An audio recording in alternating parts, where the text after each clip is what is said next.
जय श्री कृष्णा। आप सभी का दिन शुभ और मंगलमय हो।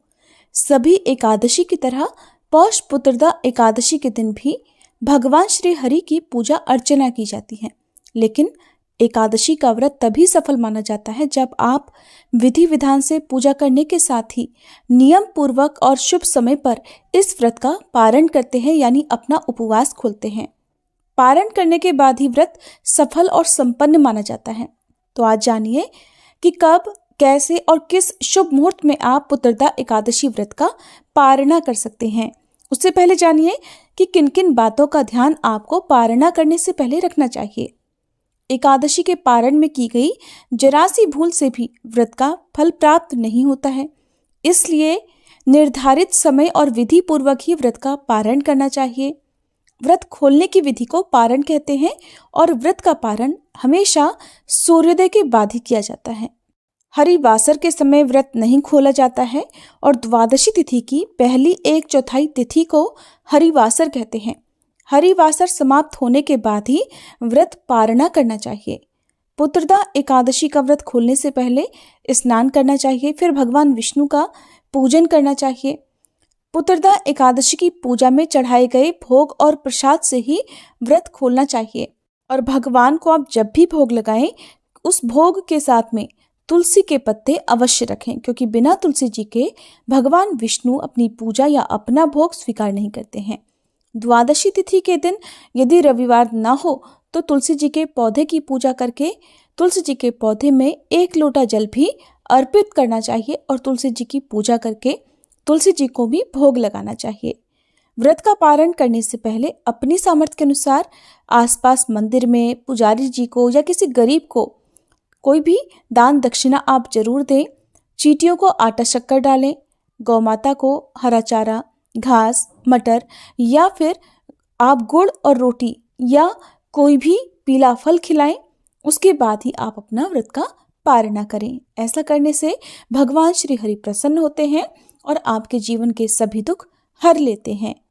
जैसा कि आप सभी जानते हैं कि इस बार 21 जनवरी रविवार के दिन पुत्रदा एकादशी का उपवास रखा गया है और उपवास केवल एक ही दिन रखा गया है।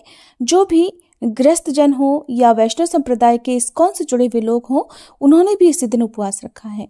ऐसे में अगले दिन यानी 22 जनवरी सोमवार के दिन व्रत का पारणा किया जाएगा। इस बार 22 जनवरी वैसे भी बहुत खास होने वाली है, बहुत ही शुभ होने वाली है, सबके लिए मंगलदायी होने वाली है।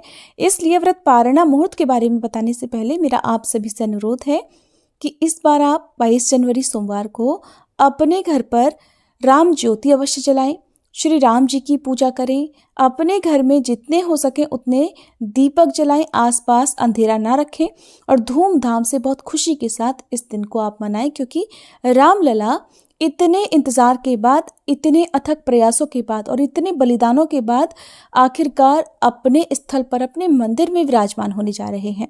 इस दिन को आप यादगार जरूर बनाएं और सभी का सम्मान करें। जितना हो सके गरीब जरूरतमंद व्यक्तियों की आप सहायता करें।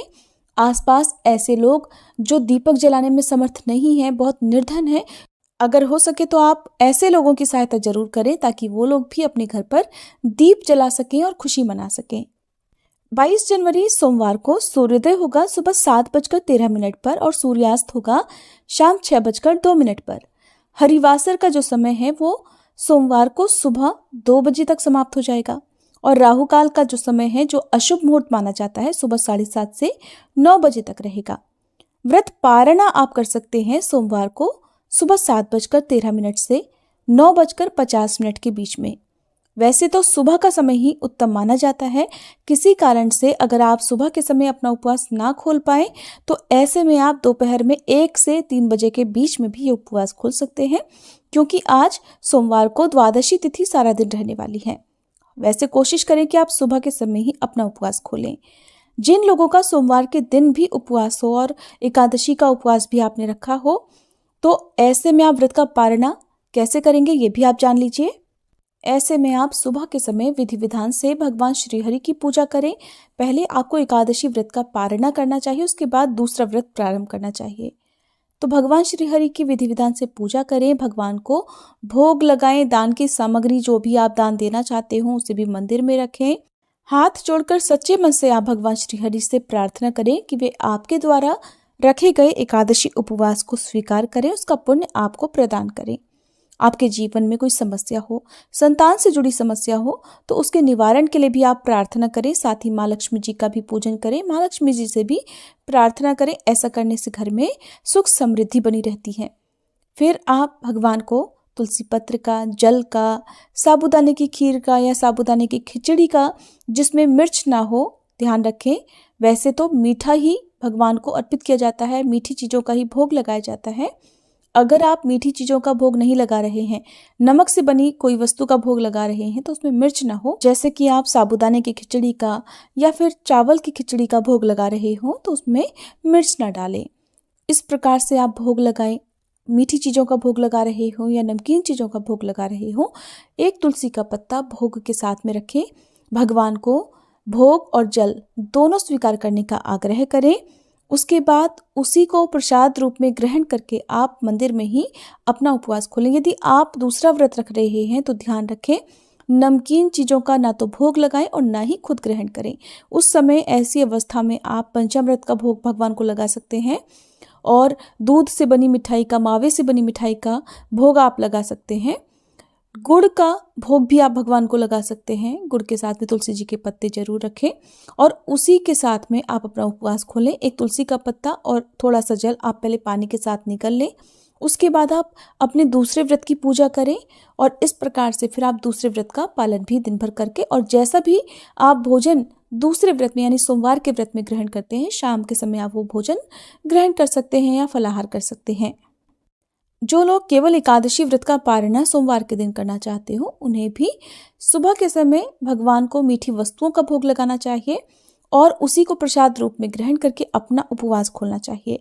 और उसके कुछ देर बाद ही आपको साधारण भोजन करना चाहिए।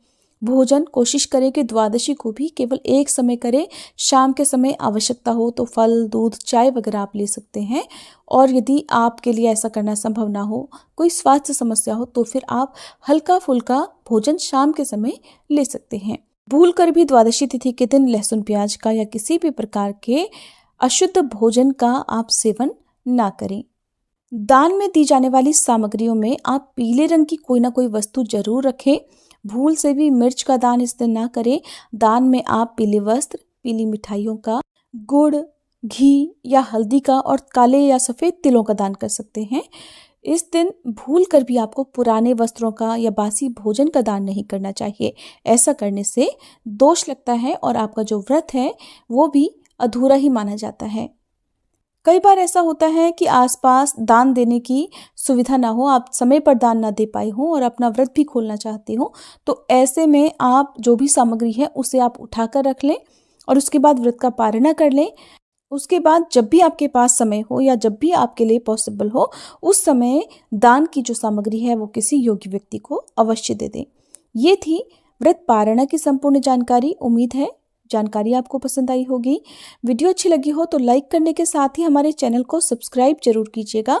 और हमारे चैनल पर आजकल पद्म पुराण की कथाओं के अलावा आने वाले माघ महीने में माघ मास महात्म्य की कथाएं भी सुनाई जाएंगी। सुबह के समय आपको हर महीने के महात्म्य की कथाएं सुनाई जाती हैं। उम्मीद है आप हमारे चैनल पर ये कथाएं सुन रहे होंगे। नहीं सुनी है तो एक बार आप इन कथाओं को भी अवश्य अपना प्यार दीजिएगा और अपना कीमती समय इन कथाओं के लिए जरूर निकालिएगा।